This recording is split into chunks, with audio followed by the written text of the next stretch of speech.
A warm welcome. You're tuned in to Eye on Africa. I'm Rochelle Ferguson BI. These are the top stories on the continent. Repatriating rejected asylum seekers and tightening border controls, the German Chancellor Angela Merkel reaches a new accord with Tunisia aimed at reducing illegal migration. Local authorities in Nigeria's Cross River State cleared part of the rainforest to build a highway despite a court injunction. The project sparked anger amongst environmentalists. And Ivory Coast's best-loved cartoon fair, CocoBulles, makes a comeback. As a symbol of resistance, the event will be held in Grand Bassam, where 19 people were killed in a terror attack last year. But first to our top story. The German Chancellor Angela Merkel says she's reached a new deal with Tunisia aimed at tackling illegal migration. Addressing Tunisia's parliament on Friday, Merkel said the two countries had agreed to repatriate 1,500 failed asylum seekers and step up border controls. Well, Germany says that Tunisia's bureaucratic red tape prevented it from expelling the Islamic State supporter Anis Amri, who drove a truck through a Berlin Christmas market last year, killing 12 people. Well, with more on the story, France 24's Laurent Bersticker reports.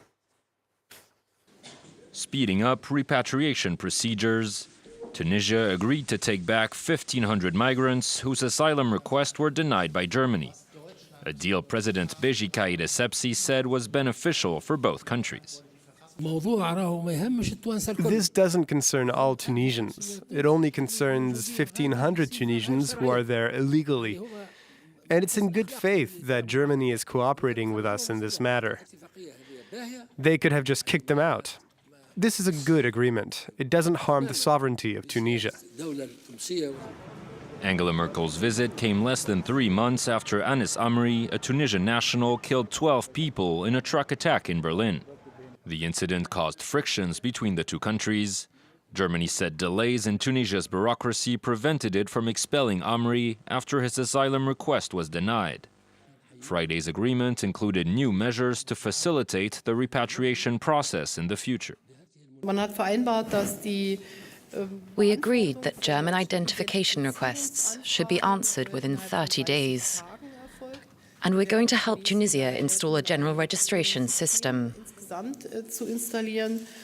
The German Chancellor also announced a €250 million aid package aimed at reducing youth unemployment, an offer which might help sweeten the deal, as many Tunisians remain opposed to the return of potential extremists.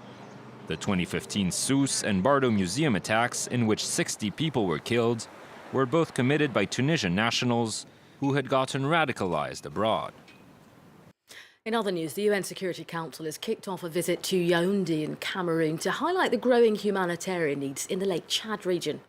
Well, millions face hunger amid a violent Boko Haram insurgency in Nigeria, which has spilled into neighbouring countries. Cameroon is the first of a 4-nation tour for council members who also plan to stop in Chad, Niger and finally Nigeria. They'll visit a camp for displaced people. Well, René Emmanuel Sadi is Cameroon's Minister of Territorial Administration. Here's what he had to say after today's meeting. With the help of international humanitarian organizations and friendly countries, we've agreed on a plan. It's a humanitarian response plan that assesses the needs of Cameroon and probably of other Lake Chad countries, and which is worth an estimated 310 million. In neighbouring Nigeria, a trio of suicide bombers set alight fuel tankers in the northeastern city of Maiduguri on Friday. Officials say only the 3 bombers were killed in the dawn attack and that emergency services quickly brought the fires under control.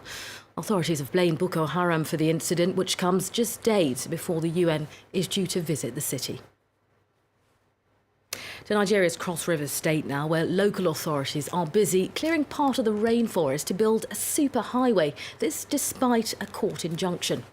Well, the project sparked anger amongst environmentalists. Cross River is home to about 50% of Nigeria's rainforest and several endangered species. Our correspondents on the ground sent us this report. Deep in the rainforest, Oldakari village is only accessible by this dirt track. Villagers are worried that the proposed superhighway would destroy their way of life. People here consider themselves custodians of the rainforest. Building a superhighway should not be an excuse for confiscating people's property. What the government should do if they want peace is drastically reduce the proposed buffer zone that, as it stands, would destroy a lot of rainforest. The existing road traversing Cross River State is littered with potholes. But rather than wait for the federal government to repair it, state authorities began clearing pristine rainforest to construct a new superhighway. Local environmentalists have sounded the alarm internationally. They're calling on local authorities to compensate people for a loss of land and are campaigning to prevent a multi-lane highway being built through the rainforest. There are several communities around here that stands to benefit if the existing road is improved, and our biodiversity here in the remaining tropical rainforest will be protected, will be saved for us and the entire world. But local authorities want to connect the port city of Calabar with the resource-rich interior. Officials argue the highway will bring development and investment to Cross River State and are forging ahead with attracting investors. The forest is our own. We like it. The whole world likes it. But we need just a piece, a little of our land to put up the infrastructure, which will leverage on the sovereigns of the perseverance. So we have the forest, we have the road.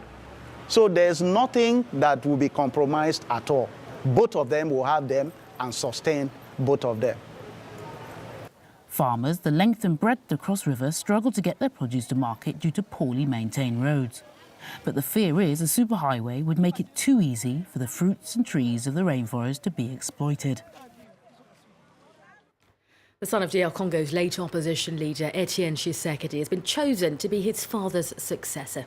Félix Tshisekedi will now head up the country's biggest opposition coalition, which was plunged into crisis when his father died last month. Tshisekedi is expected to push forward with a deal reached back in 2016 that obliges President Joseph Kabila to step down after elections this year. Ivory Coast's best-loved cartoon fair, CocoBulles, is to make a comeback later this month. Well, the fair, which hasn't been held for the last 10 years, is the ideal place for those wanting to see expert cartoonists in action. As a symbol of resistance, the event will take place in Grand Bassam, the town where 19 people were killed in a terror attack last year. Our correspondent sent us this report. In Grand Bassam, the coconut trees are bruised. The beach still grieves. But the seaside resort has become a symbol of resistance. A year after the deadly terrorist attack here, organisers decided this was where they would hold the cartoon festival CocoBulles. Their paper a shield, their pens means of defiance. With everything that Ivory Coast has lived through, with everything that we've seen with the Charlie Hebdo attacks, we're in a world where being funny has started to be dangerous. We only have pencils to express ourselves. Others have things like machine guns. But the pencil is still mightier than the Kalashnikov. A free-spirited activist, Lassane Zahore, is a pioneer amongst Ivorian cartoonists. His newspaper, Gebish, has inspired a generation of young people, packing a punch as big as its name.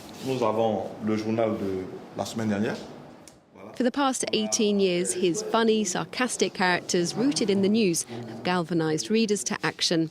And they are showing little sign of slowing down. Here, especially in Ivory Coast, we've always had problems.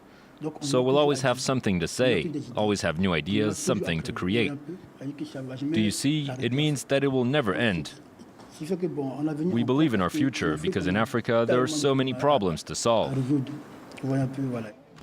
Alongside the grumpy Gulfi Gombo or the always unlucky Tommy Lapawas, there'll be 20 cartoonists for fans to meet at CocoBulles to share their mutual love of this often underrated art form. Well, that's all from your Iron Africa team for now. Coming up next, more international headlines. Do stay tuned. You're watching France 24.